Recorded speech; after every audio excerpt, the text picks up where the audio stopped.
osofo no na jegezi se no krapa sam pase oto eboni emonade a bi susu se enye ne kwa so eno because osofo de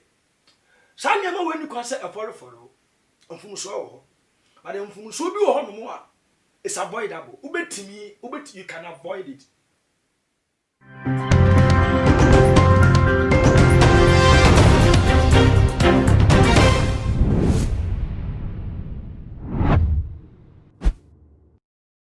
Adafo no mema wo akwa bathroom ko eba too much G8 everyday so money aba mosomfo na ama owusua eni na dano trending issues are AC ewo omanyi mo na mede esomo ewo everyday so nanninti ebusua monje bre na monti emu ensem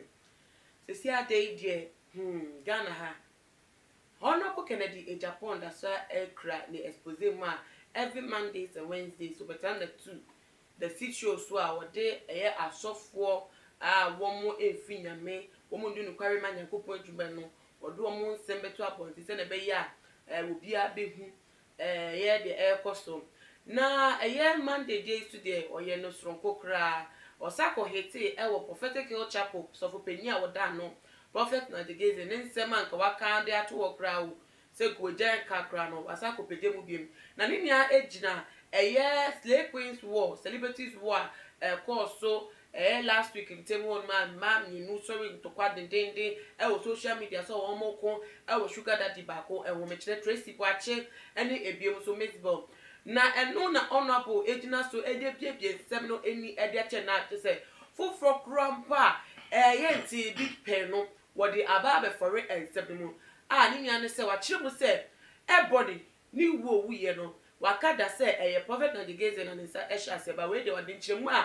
nam so ma ogina so yes ade no aba no word ka go sisi se ebony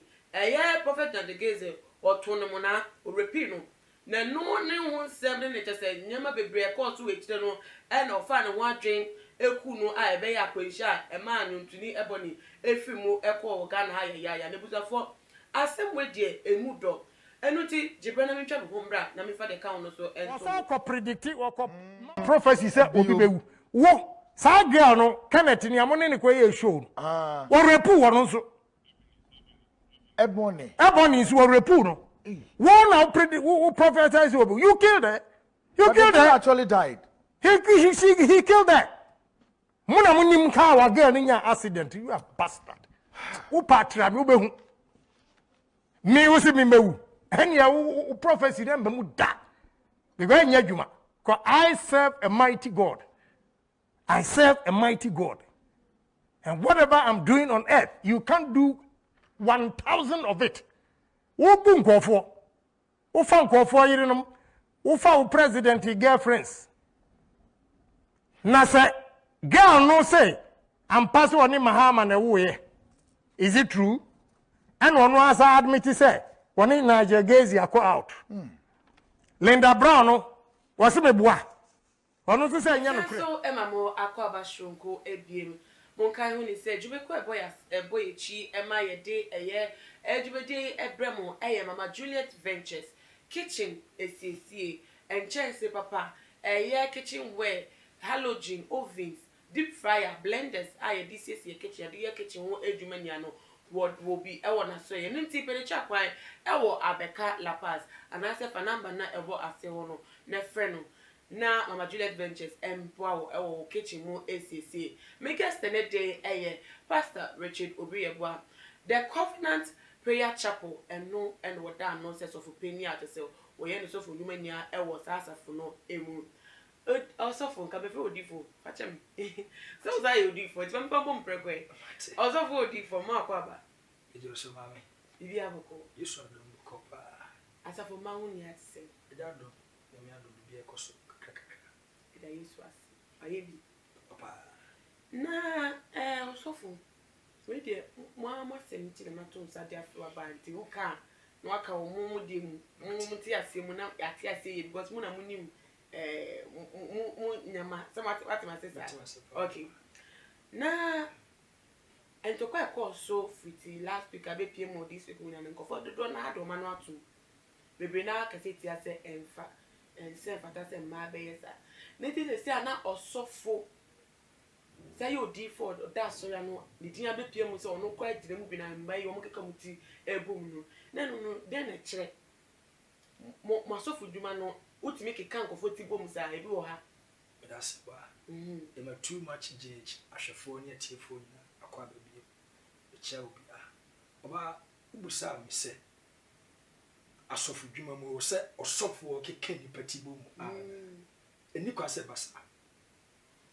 no on se osofo de ugina ho no mo ema asomdwe ugina ho ema asomdwe nti se ugina ho no mo ma asomdwe no itwasa utimpo se afane afa ana afanu bi mentimi ho se abom mienu ntamu a se wo ye nyame nipa no nko ade itwasa wo mumu na utu anamon se ni tie bi abetima ma asomdwe aba ato wo onka wetimu onka wetimu nka ka we wasam nkyerwe na nka ka we wasam nkyerwe na akire no wagya omumienu nyina na omahwe no mbe na wo akodina de akodina akire e ba sa na osofu dwuma na a wo ye no wanyede wanye ni enti osofu bia ugina ho sane be ye a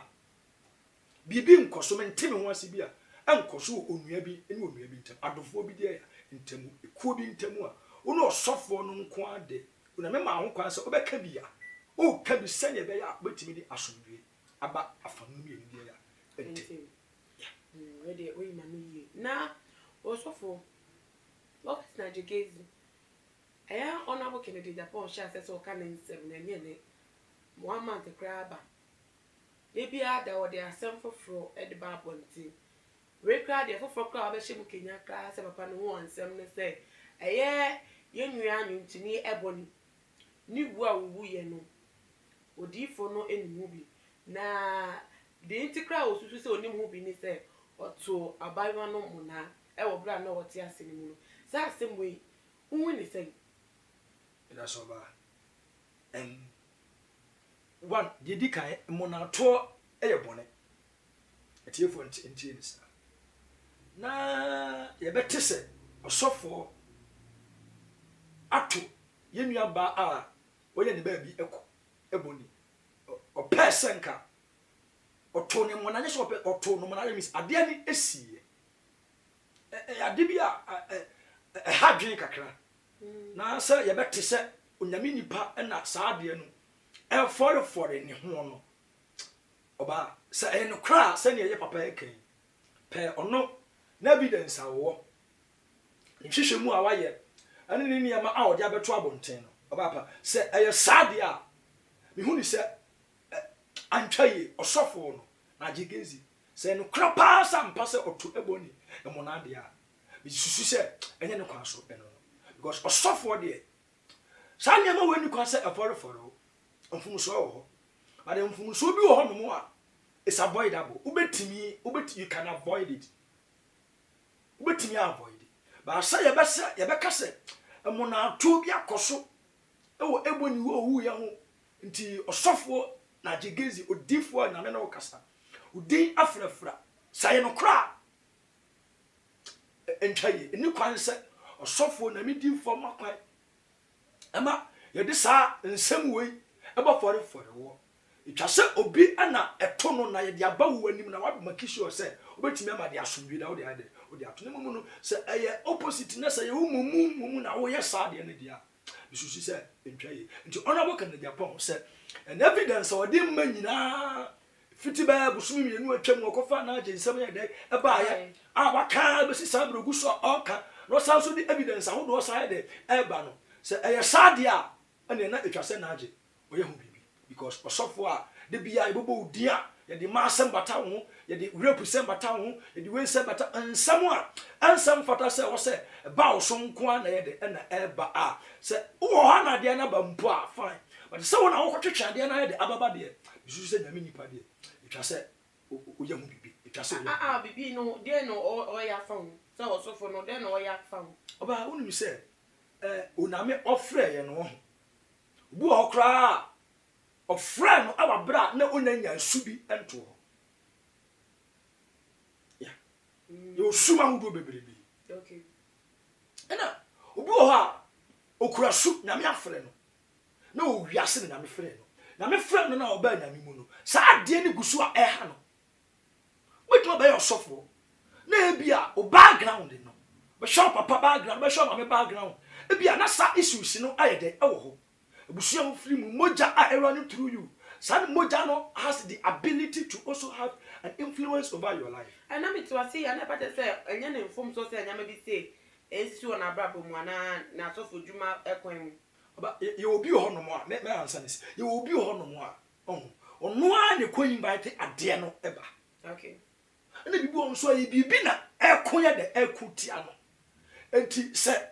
one of the needy papa prophet Naji Gacy, the Odifu, Nidiano, said, or no, a commerce invitation no. Ono na massa man invite na later e baby bi say o say ono mu ye bibia etwa say o jai bibi na wonya mfa ho no say etwa say o make sure say if it is an invitation from him a onyai say enya sa that is say ono ni su a o make sure say obetima de ayam bibi enya sa na say bibi na ha no from the ancestral background se na janomo na nanomo o ma wu afufi wiase ya de ekọ efia ofuma busi ofirim se eye sunsun bi se bibi ana ya ha papa no a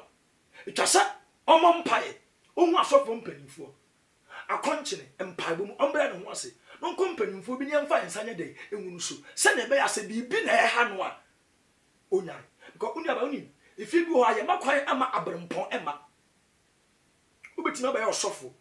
ona me betima afro do level bi mpempenso bi sa level no enfiri mu ya de eba sa level no nyankopɔ bɛ so odo ye de odu kodu no enti amma kwa ema honhom anya de enya nto me hausa kopem se wankasa nkasa ba nyema bia ba bia onankopɔ fro bɛ so odo ye de odu kɔ no nya da betima ya de akodu ebia na issues a ekoso battles a ye de ekoso de ya ewofie he has to battle we the other for Richard ma bimbre mu kakra me pe emwaye se ane another bi osofo efun mra eze se efun mra endi nana no ane another bi me pe ne sa obi amoro mra so obi ade oboro mra so okay se wo Ghana mra ne de then se mra no is against ade bi no nipa ya so bere kire di anyambra nsam na se ko sad na me dey I think say the law will have to take its course nenti adenti na prophet na de gizi and some about bonte fan hunia no the honorable crowd ever to bonte we repi we dano crowd see our crowd they say no what kind of ebony wonu lokun ebony and it that nia no buying and I say manim for enkoche no enfie say ni fie ekoto na me because in some nia emodu efom mra so I didn't na woni say ntimi nche ne ba me da se me feel say na me ka no say ye ka bibia ye ka bibi sisi so obi o evidence akoko to kra na ese nkodina court mfa asem nkodina wasa obra na dia oni evidence bia so no nti mimi de minim se ebia ye mfa no mra no emfre no mra no to ne nsa mra hwefo no anto nsa emfre no because ebia na the honorable kanyina na bia ya tesem kekentia mi shana mi susu sanka obi a wokun onipa obi a obu nkofo waje nkofo orepu nkofo ga na mara tia sa anyema no okay nti se eye no kra dia ada na emra no enne de enni endi nti se ora so tia se a wasa etimi sa ka bigum oyi bigum de bia ode foforo sa beto abonten ne de nti se e bia de o mokeka nyina no bia na ya tese bia nya no kra mimi de tumi da mfa no ko se no kra dia o se nkemra no etimi efre no na yetututu na no ye hwe allegations I de man no say no kra na say nye no kra but once o to a odidi no mu ye a to a mara bia obi anto ne samfa ni de oba e bia na nye no kra sa na atese bi na nkontompo bi na bia nipa ye de etwa ye de e asem so na meti wasi ya atesem nye ni nya na ye no kra nsa atese bi on ma ye no ko bo nso anya no kra ya na ye hwe man to ko so obu ko a meti baba bonte kan video ba ko so obo so for ni din no aka sema ye fatakra dia fa no otimi ya na kra keke wo ka se memra ho na se no otimi se bibia koso e wo ho na kwa se nipa 70 ontimi nti nipi ti ni pie na asem ho a emra no entimi ene wundi ana Oko logic complain. oh okay anomoto wo mu Anomoto. okay Oh, na ya ka matese we are me say on air. Oh no. O ka but o ka ye no. By die am obi afa ade na official. O pese obi di wasam ye de ema wa. O fa se ne mra na ye de eti. Nti ebia sa ma na omu je omu kasa we me say Miss Bernie Tracy Boache no ne sa take steps bia. Say who could make it official complaint. But die and I buy no mran so I dey. Say o de opa yin entan na yen hwe say omumu baako sa ma ya imi enimu baako ma ya imi enimu baako. Ako make it official complaint. E wa ban mu a yen hwe DBC. Say e be ya mran dia ye be fa no. But unko kasa na jabo ntim na kasa dia e am fe wo kese. Na we dia be pa cho ensem ni bi eni susu owu asem de enya so de di agwa fedi agwa asem si wekun obi na enu nti yetimi nyina se obi ka se wekun obi keke na enu nti se owu abemu entini e kofa no afi ho ene de o ka na de o ka nenu asem no so yetimi etina so e de ebunu atana yetimi nya ne sa because expose e koso ye kana asem na ye ti no ye krapo bu atan dada se o se na tie de se ne yate de a ene papa no onye papa anase wo mfi nyame eti adenti na wo mo so mo tim emrana no mo hwe emrana so no wo mo de mo ntimi fa ate same way ento san frɛ no ko dina se we na ye ka we so ate se no kan no so asem no mo odu eno to so de na betima ka na nke no ya ye nsem no mo hwe mu ye ana de me ka no nyino nya age ma te wase oba okay ma te wase on say na wo kan your court of law and your court of public opinion. What am I saying? Mati and so court of public opinion na ye na etie aye hwehwehwe na wadwe be ka say o that's a court of public opinion o man no cry kasa wie no obi a say obi a make conclusion say nye dey say but okay. Court of public opinion no they deal with I mean credible witnesses and then credible evidence. Who needs evidence no a court of law. That is the court of law. Who needs evidence na tangible. O be kasa o man dey obi abeka bi obi abejaje obi abedina no be de abetunya ade but somebody will have to stand up and go to the public the law court na uncle make an official complaint uncle lodge official complaint ka say papa we osofo we why me say ni evidence e kura me de ya eni otu anamo a e be fa no ade teacher bonti no bi kana yenyina so wanye nie akosi say we also for kai say last week mom no di komo bi efa enkom sha prophet Najigezi prayer the babontin e de efa efia ho na nkofo kika say no wa beka say onu so be wi de ye nchiri ntum no se si ane de asa be we chire no woni nkofo mo ka say ye nchiri ntum because of asem abeka wi asem de to efia so no e ya adwen say ye nchiri ntum ana no say ka say efia say papa no nsama wakeka nyina no ne na enishi ono ane engineer ye ema sa wuwo no be ba so nyina dia is against mra na e wo man nti o say de e che no na afifu fra side abeso so dia me dia me ka se ya nto ye nsanye de emfre no na ya tutututu na no na ya hwe no kra e wo sa nsemi dia ya for all you know ebi kra nkom hye from eboni dia so ebesi afia eboni dia so ebia wo hye nkom fine honorable say orepu eboni so therefore he has to do everything possible ya say the bear eboni will be eliminated say the bear eboni fast money there so he has to be quickly be fast and then come to his altar and declare that says the Lord na me na me there kasa this date this month so eboni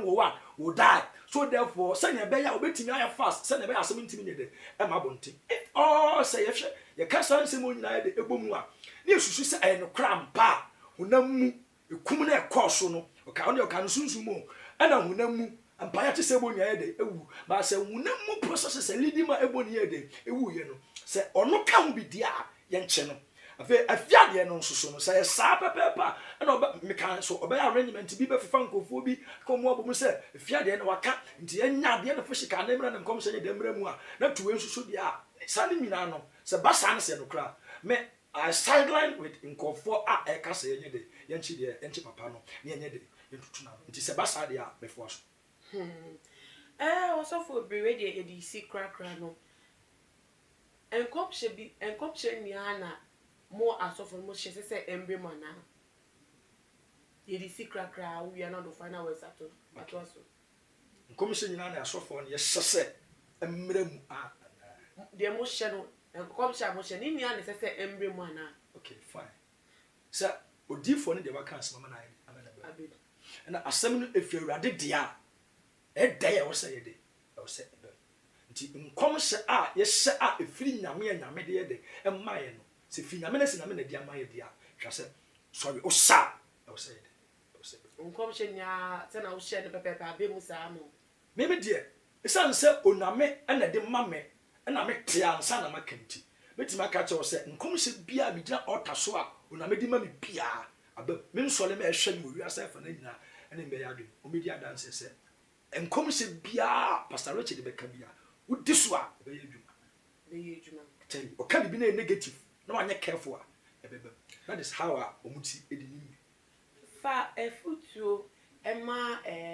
asofo nyan ma sofo mo so mo ewo adwuma na temptations ema de wo mo ba wo aso ye da ne tese en social bi famu